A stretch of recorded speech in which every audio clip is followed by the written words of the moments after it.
Nós vamos apresentar agora uma reportagem mostrando como os outros países estão combatendo o problema das poluentes sacolinhas plásticas. Lá fora o assunto é muito sério, é uma questão ambiental. Não fica restrito na discussão de quem vai pagar pelas sacolinhas mais ecológicas, consumidor ou o comerciante. O Brasil produz 15 bilhões de sacolas plásticas anualmente. No mundo, 4 bilhões vão para o lixo todo ano. A sacolinha plástica, que nos ajuda a transportar compras, guardar lixo, leva cerca de 100 anos para se decompor. O planeta está pedindo socorro. Amarradas, as sacolinhas plásticas produzidas em todo o mundo dariam a volta à Terra 63 vezes. Mas algumas delas que não são recicladas e quando jogadas na natureza proporcionam cenas horríveis como esta. Animais presos por sacolinhas. Elas também viram alimentos de cerca de 200 diferentes espécies de vida marinha que morrem por causa dos sacos plásticos. Enquanto no Brasil a discussão fica restrita à falta do produto para transportar nossas compras, em vários países existem leis sérias para proibir o uso das sacolinhas. Na Guerra Mundial contra o consumo de sacolas plásticas, alguns exemplos interessantes de fora chamam a atenção. Na América do Norte, a cidade de São Francisco aboliu as sacolas plásticas em dezembro de 2007. Apenas as feitas de derivados do milho ou de papel reciclado podem ser usadas. Na Europa, em países como a Alemanha e Suécia, os comerciantes são incentivados a sugerir alternativas, como sacolas de pano, caixas e materiais retornáveis. Na África, em Ruanda, quem carrega produtos em sacolas plásticas pode ter as compras confiscadas. E na Ásia, o Japão aposta nas campanhas de conscientização. Em 2010, conseguiu reduzir em 35% o consumo de sacolas plásticas. A Revista do Brasil deste mês destaca essa polêmica e traz na capa o seguinte título: Não tem sacolinha?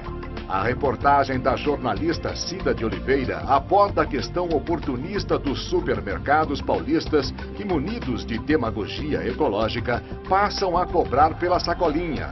O resultado aumenta o lucro, desrespeita o Código do Consumidor e não resolve a questão do lixo. Pois bem, Ruanda, que já tem uma série de dificuldades para você comer, se você estiver levando lá um produto alimentício, você pode ser confiscado.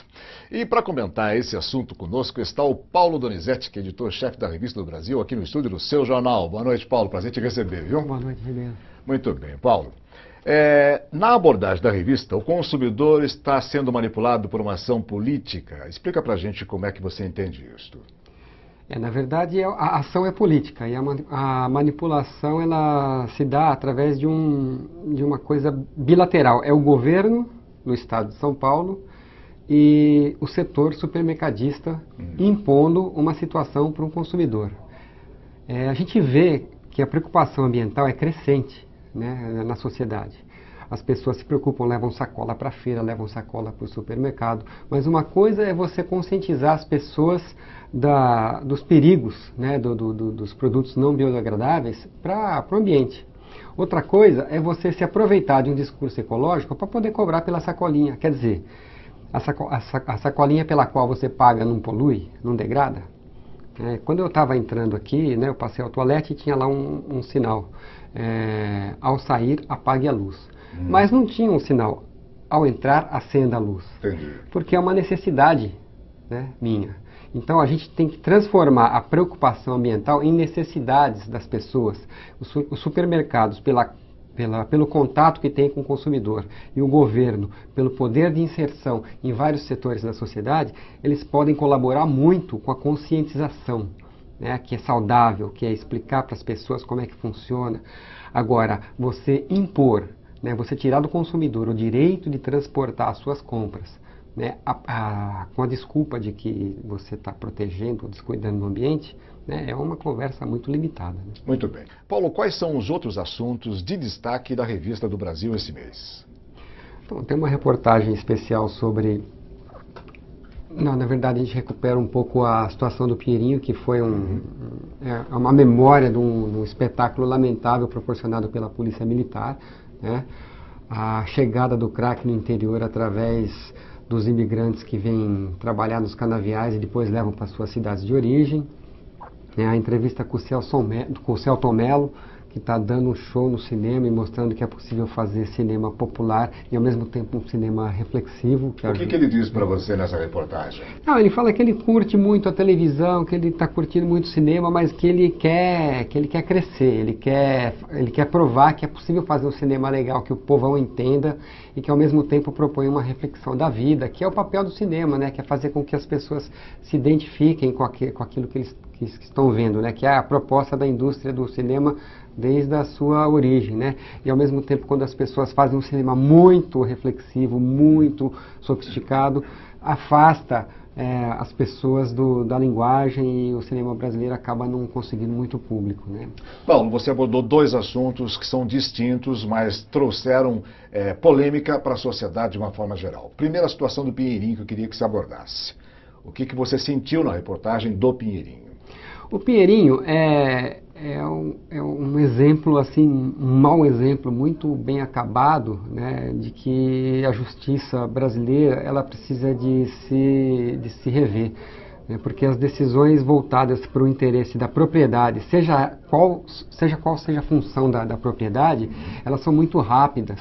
E como é que em 4 meses uma operação policial é planejada e executada, né, sem que antes de essa execução seja proposto um futuro, uma perspectiva de vida para aquelas 2.000 famílias quase que moravam ali, né? Sem contar o processo a velocidade com que a justiça resolveu a reintegração, a forma violenta como aconteceu, né? A forma absurda, uma barbárie, né? Em que famílias com mulheres, crianças, pessoas que passaram ali os últimos 8 anos instalando suas casas, seus lares, foram desalojadas e tudo foi destruído. É um assunto que repercutiu, inclusive, no mundo todo.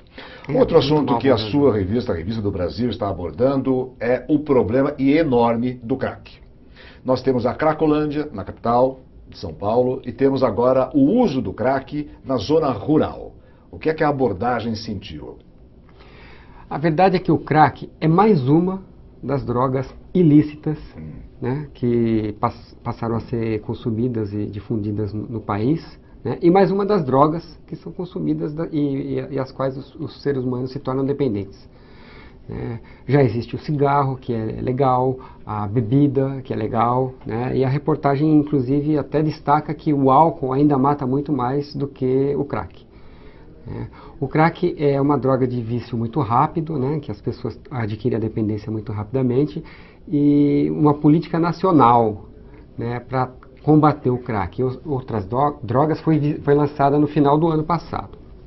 Um investimento de 4 bilhões para municípios que propusessem formas de tratamento, de atendimento aos usuários, e não só formas de tirar os usuários da vista do público, que foi o que aconteceu em São Paulo. Uma higienização. Em São Paulo limpou uma área antiga, degradada há muito tempo, abandonada há muito tempo, não só por usuários de crack, né, mas por pessoas que não têm perspectiva de vida, moradores de rua. Então, em vez de política habitacional, pancada. Em vez de política de saúde pública, né, limpeza. Então, eu acho que o problema do crack ele está sendo muito politizado. Ele está se tornando um problema de bandeira de partidos políticos, né? O governo do estado acaba de anunciar, né, uma série de promessas para 2014, que é ano de eleição.